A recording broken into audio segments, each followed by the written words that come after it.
What's up, HGP fam? It is your girl, Anisha J, and I just want to jump in really quick with the disclaimer for episode 3. Unfortunately, a lot of my audio got removed from the video, so this episode might seem a little bit choppy. I do apologize in advance. I just wanted to go ahead and get this out so we can get the show on the road with the other episodes. So please enjoy this video for what it's worth.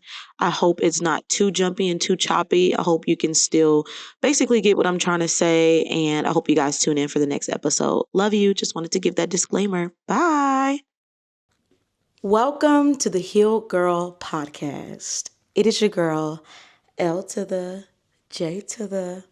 It is your girl, Lanisha J, and we are back with another Heal Girl podcast episode. Hopefully, you've got your tea. Hopefully, you've got your coffee. And hopefully, you are ready to dive right into today's episode because your girl is so happy to be back. Oh my goodness, I'm so excited to be back, and I'm excited that you guys have joined me for episode 4 of the Heal Girl podcast. And if y'all hear my squeaky chair in the background, don't judge me, okay? Let me move this out of frame. This is a place for you to be open and honest and real with yourself for once in your damn life. You know that is our tagline. I'm actually going to get that on a shirt. I'm going to get that on a shirt, and I'm going to wear it in our next podcast episode. Okay, I hope you all really enjoy our new background setup. I'm not in my living room anymore, right? I'm in a more intimate place in my home. And yeah, I'm just like curating a space where I can come to you guys at any given time of the day and talk to you. So hopefully we'll get to multiple episodes a week. Right now, we're going to stick with one episode a week. Okay. From this point forward, we'll be at one episode a week. I'm at a season in my life, right? And we've kind of talked about this before in previous episodes, but I'm at a season in my life where things are shifting and things are moving, and God has really done a work that I never foresaw him doing so quickly in my life. And I feel so fluid in this season. In previous seasons in my life, I felt so stuck, right? I felt like I had to play so many things by the book, and I was always not monetarily, but situationally robbing Peter to pay Paul, like always looking for another, like getting an opportunity to find another opportunity, to find another opportunity, to find another opportunity. In life, I can honestly say I've never been content, right? So in this new season, I have really taken a step back to develop patience. Who took a lot to say that word, but to develop patience, and not only to just develop patience, but to develop the like really still small waiting that it takes to really understand where God is asking you to be in a moment or in several moments, so that he can not give you a blessing, but move you to the next phase in what your calling or your purpose really is, right? And that was something that I was also struggling with in the development of this podcast, because I knew I was elevating in my relationship with Christ, but I also knew that this was not a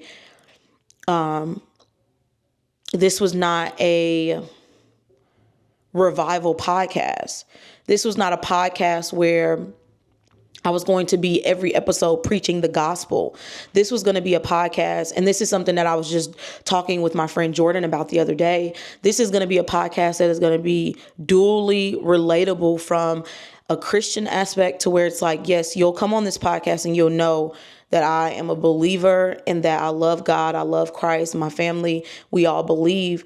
But you'll also come on this podcast and you'll know, like, dang, I'm so much like you, even if I don't believe in God, right? Even if I don't believe in Jesus Christ, I'm so much like you, to the point where we are going through similar situations, or we've gone through similar traumas, or we're healing from similar things, and you'll be able to grasp or get something from the podcast.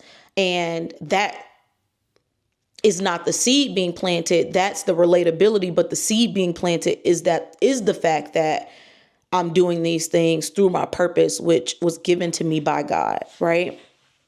And I feel like a lot of times what we do when God starts to give us our purpose, and in a sense, we begin to over evangelize certain aspects of our lives. And sometimes it becomes hypocritical because there are still things that we're working through, right? When you over evangelize, when you're still in the thick of certain things that you're going through, it becomes distasteful for people that are trying to relate to you on just a human level before even getting to know you on, that spiritual level, before even getting to know, what you believe in spiritually. It becomes distasteful because it's like, I can relate to you in some sense, but now you're beating the Bible down my throat. But then I just saw you last week smoking hookah.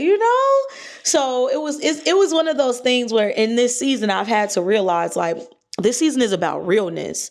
This season isn't about Bible thumping. The season isn't about, standing on a soapbox and preaching on the side of the road about the second coming of Jesus Christ. Is none of that for me, because that's not who I am. This season for me is about continuing to develop my relationship with God. This season is about continuing to live my real authentic life. And this season for me is about continuing to heal while also showing others my healing in the process, right? So in this season, I've gone through so many different variations of availability. And when I say availability, I literally mean like a store. These are my open hours. Like, I have no availability if you provide no value to my life. If I find myself in a situation where I'm always pouring and pouring and pouring and pouring and pouring into other people's cups, and then I look up and I find my cup and it's empty, and then my phone rings and it's a friend and they're like, I ain't talked to you in 3 months. I need my friend. And they're requiring me to pour from my cup into their cup. But remember, I done gave them everything that I got, and then no one has poured back into me yet. I don't have it to give, love. I don't. And then the before me, like, I've always been like also the matriarch of like a lot of my friend groups or a lot of my solo friendships. So the before me would try to make time. The before me would beat myself up like, dang, maybe I really am a bad friend, because I do like periods of isolation, because I feel like the only way to refill my cup is to take a step back and to go into complete isolation and recharge my social battery. Because there are very few people that I can call and unload on without them unloading on me. I'm going to say that one more time. There are very few people. I didn't say very few friends. I didn't say very few family members. I didn't say very few strangers. I said there are very few people on this earth in general that I can call on to unload, right? Without them unloading back on me. So if I have an empty cup and I'm in need of inspiration, encouragement, I'm in need of a word, I'm in need of a listening ear, I'm in dire and desperate need of just somebody to sit on the phone in silence while I release the anguish and the depression that's built up inside from with what's today? Today's the 17th. Tomorrow's the 18th, which means tomorrow will be a year since my grandmother has passed away, and I still have not fully grieved that, right? So like the pent up anger and depression from that situation, that like there are very few people that I can call on who can help to replenish my cup. Of course, when I need space, the least as a friend, I would expect some people to be able to do is give that space, right? And I have friends who have known me for years, like my best friend Kwani, who have known me for years, who if I take a period of time where I'm not talking to her, she 100% understands, because she not only understands my at home dynamic, meaning I have a husband and two kids, and my son is in sports every day of the week, meaning Monday through Friday, Saturday and Sunday, he's playing baseball games. He also goes to school. My other son goes to school on the other side of town. So it's just a lot, right? I have a whole husband, and I have a younger son, right? Not only does she understand that dynamic, but she also understands the dynamic and role that I play within my siblings and within my parents, my mother and my father. So if I disappear, she's going to call me like, hey, babe, I'm just checking on you. I know things are probably, blah, blah, blah. Give me a call when when you ready. Because that's a friend that understands. That's a friend that we've gone through those ebbs and flows together. So she understands, like, oh, it might be one of those seasons in her life where she just needs the time to kind of regroup, and we'll talk about it later. And very similar for her, we kind of are one and the same in that instance. But there are very few people in life who understand that. And I feel like in this season, I have experienced more trauma that I need to heal from. Like, I'm already healing from certain things from childhood trauma, but now I'm dealing with adult trauma. Like, come on. I thought it got easier. I thought it was just like, oh, okay, you don't want to deal with people. You don't want to deal with this person. You cut them off as an adult. Like, it's easier, right? But it really isn't, because like, especially as you grow and certain things become just too childish and kiddie for you to engage in. But it hurts. Nonetheless, it hurts to have to, and I'm gonna get comfortable with y'all really quick. It hurts nonetheless to have to really be like, damn, as grown ass adults, there are some people in this world that are selfish, like you spend years getting to know people and getting to understand people.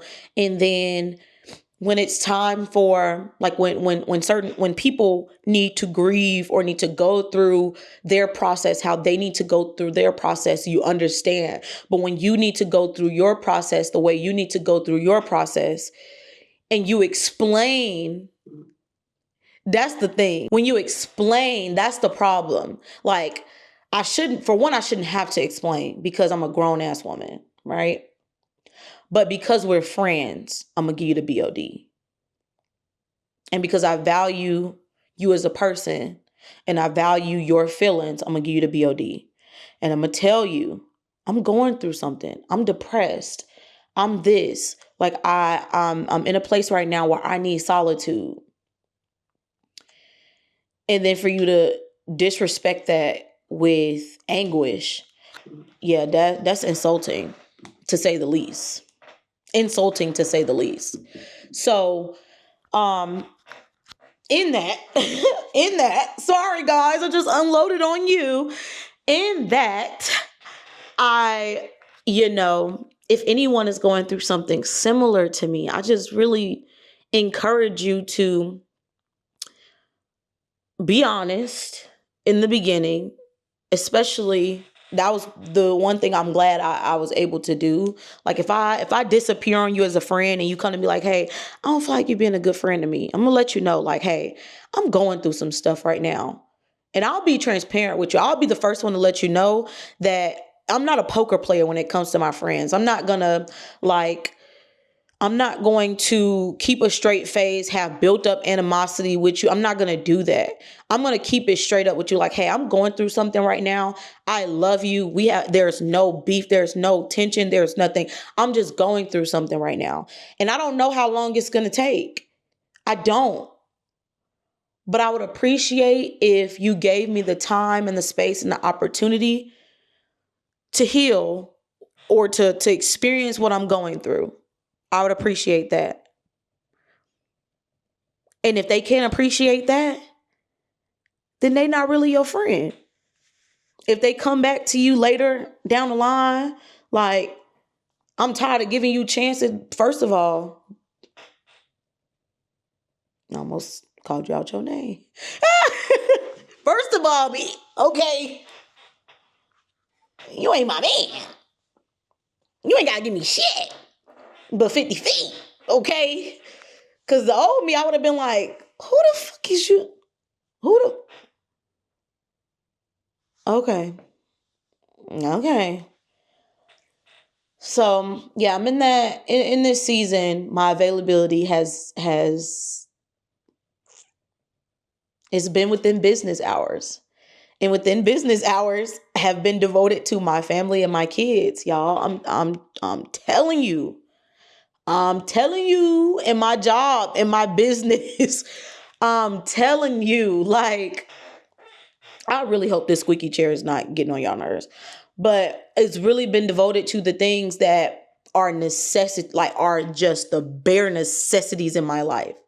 Like, if I didn't have another friend, if I didn't have another colleague, if I didn't have another client, if I didn't have another job opportunity, cool. I've been focused on the bare necessities: my husband, my kids, my family, my current clients, my business. That's it.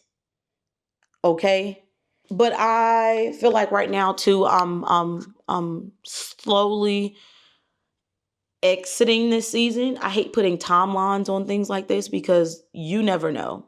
Like, you'll never know when you're out of a season. You truly will never know when the season is over. You just got to go with the flow. You do. You really, really do. So outside of that, there've been a lot of things that have been triggering me. And it has just unveloped. And me and Jordan talked about this the other day. I don't know if unveloped is a word. If it's not, I'm going to add it to the Webster's dictionary because I like the word. I'm gonna put it right here on the screen. Okay, a lot of things have been triggering me, and I think it's because I need to stop watching Real Housewives of Potomac. I have been extremely triggered, and the three things that I can say have extremely triggered me are lack of accountability, these mean girl antics, and liars. Like,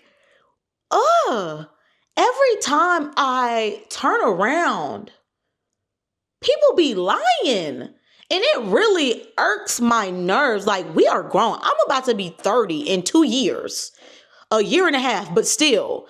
But neither here nor there. When it would come time for stuff like to go to prom and stuff like that, I would be told, oh, I'm going to send it this day. Oh, I'm going to send it this day. Oh, I'm going to send it this day. And this day would come and it wouldn't come. And when I tell you, I would literally get my hopes up every time because I'm like, this is my so-and-so. There's no way that they not going to send me the money to go to prom, right? Y'all, I'm just traumatized from things that happened in my life. And it just wasn't prom. It was prom. It was college, parent plus loan type stuff. It's just a lot of things that went on in my life because it would be like, I'm going to pay it on this day and that day would be the last day. And it would be like, why would you wait until the last day to not pay for what you said you was going to pay for? And now other people are having to scramble to pay for certain things. So when people lie, it really pisses me off. Because I'd be like, just tell the truth. If you don't got it, just say you don't got it. If you don't want to do it, just say you don't want to do it. And that's why another thing too, like a lot of people that know me, they know like if I ask you to do something, like say for instance, I'll ask my mom, hey mom, I know you're probably watching. Hey mom, can you do my hair? Well, I got blah, blah, blah. Don't worry about it. I will do that to anybody quick. Babe, can you take the trash out? Yeah, if he don't take the trash out in 3 seconds, I'm taking the trash out. Because the minute that the second, excuse me, that I feel like you don't want to do it or you give me pushback, I'm going to do it myself. Because I have that trauma scar that I can't depend on nobody to do anything because they're not going to do it. And that's something that I'm healing throughout my marriage and stuff. Well, I got to tell you 5 times that I need gas. I'm going to just do it myself. Listen, take it how you take it. I'm working on it, okay? I'm working on it. Okay, so I said liars. I really hate liars. Another reason why I hate liars is because I think that liars have underlying mental issues, especially when you believe your lies. There has to be something wrong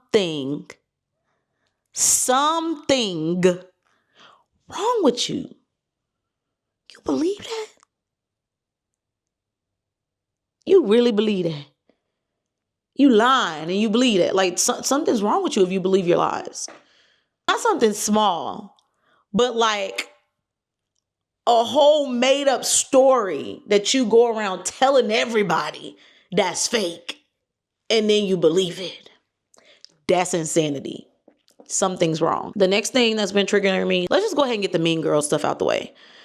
At 30 years old, if you're being a mean girl, you literally stink physically and metaphorically. Like it's funky to be mean. And y'all be being mean.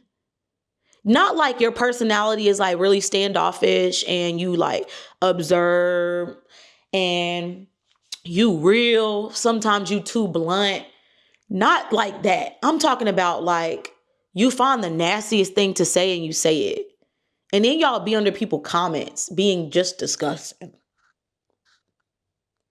Y'all find a way to make everything negative. The last thing that's been really triggering me is when people just lack accountability. Like, accountability is just like integrity. It's just like your pride. It's just like, yeah, I'm a relate it to integrity more than anything. To lack accountability is like to not have any integrity. If you did it, just own it.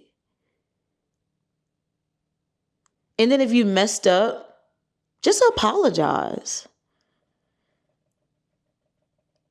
And when I say apologize, I don't mean like give all the sorries in the world or, oh, I apologize for both. I mean, like, apologies honestly aren't what you say, to be 100%. So when you hurt someone, sometimes it just takes you stepping back. Like, maybe it was my tone. Maybe it was what I said or the series of the words that I said. Maybe I could have, stepped back and said it a little bit differently. And then you apologize and then you treat people according to how they want to be treated, right? But it all comes into that like self-accountability. It's like really understanding and being able to break down like there are some, everybody like, yeah, you may have been wrong, but everybody ain't wrong. If you got into an argument, you did some wrong in that argument. and you gotta find a way to be accountable for the things that you did and said in that argument. You know, you may not have started it, but you engaged in it, right? And just acknowledging the fact that you engaged in it, or you fought fire with fire. That's like, it's awareness, it's self accountability, right? So I've just been triggered by people just not being able, like having so much pride that they can't take accountability. Accountability. I appreciate you all. I really do. I hope you all are excited that I'm back. I'm excited to be back. I love my new setup, love my new background, backdrop, all of the things. I hope you guys like it too. Hope you like my new camera and my mic. Super duper cute, right? I know, it's super cute. But yeah, thanks so much for tuning into the Heal Girl podcast. Again, my name is Lanisha J, and I'm so excited that you decided to be open and honest with yourself for once in your damn life. And I'm so excited that you decided to join today's podcast episode because it's lit over here. Okay? It's lit over here. And make sure you like us on Apple Podcasts and Spotify. Make sure you like this episode on YouTube and subscribe to our channel. Okay. Thank you so much for tuning in to the Heal Girl podcast. If you have any episode ideas or suggestions, please drop them in the comments below. I love you guys, and I will see you in the next episode. Mwah. Bye.